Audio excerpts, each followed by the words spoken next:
Selamat pagi Bapak dan Ibu Guru dan teman-teman. Perkenalkan, nama saya Teresia Keilana dari kelas 9E dan nomor absen saya 34. Saat Musa lahir, bangsa Israel sedang diperbudak oleh Mesir. Saat itu Fir'aun memerintahkan agar seluruh bayi laki-laki dibunuh. Namun ibunya Musa menyelamatkannya dengan cara meletakkannya di keranjang dan menghanyutkannya di sungai Nil. Hingga akhirnya ditemukan oleh putri Fir'aun dan dibesarkan di istana.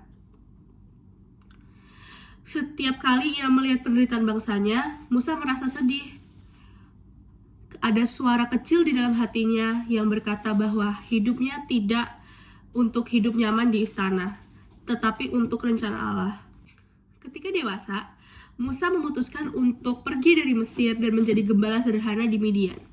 Di sana ia belajar banyak hal, termasuk kesabaran, ketekunan, dan kerendahan hati.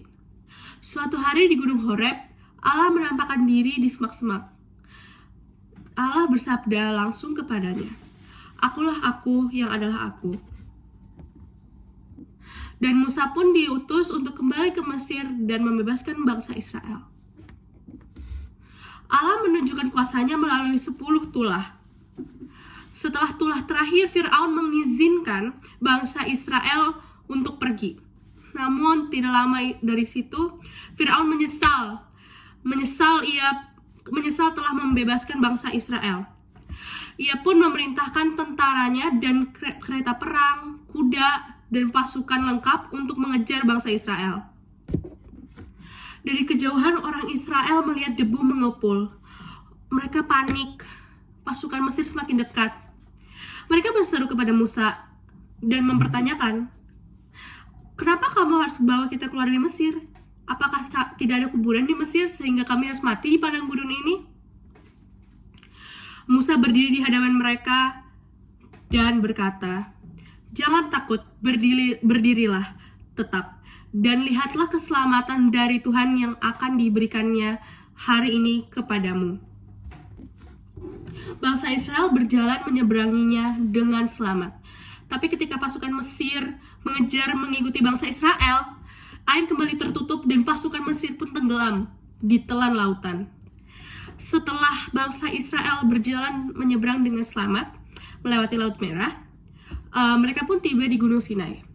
Di Gunung Sinai ada badai, petir, awan tebal menutupi puncak gunung. Allah memanggil Musa naik ke puncak Gunung Sinai. Ia masuk ke dalam awan itu dan berdiri diam di hadapan Allah selama 40 hari lamanya. Di sanalah Allah memberikan 10 perintah yang kemudian Musa tulis di atas 2 loh batu. Perintah itu adalah pedoman hidup umat Allah. Bagaimana mengasihi Allah dan mengasihi sesama. Tetapi saat Musa berlama-lama di Gunung Sinai, bangsa Israel yang menunggu Musa menjadi gelisah. Mereka tidak tahu harus seperti apa selanjutnya. Mereka pun membuat anak lembu emas, menyembahnya, dan bersorak-sorai.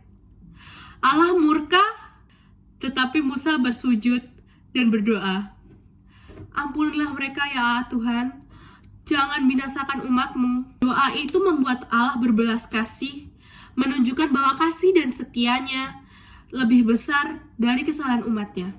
Musa hanyalah bayi yang diselamatkan dan menjadi seorang gembala sederhana. Bukan panglima, bukan raja besar. Tetapi Allah memilihnya. Melalui Musa, umat Israel dibebaskan dari Mesir dan menerima hukum Allah sebagai pedoman hidup. Kisah Musa mengingatkan kita bahwa Allah selalu setia.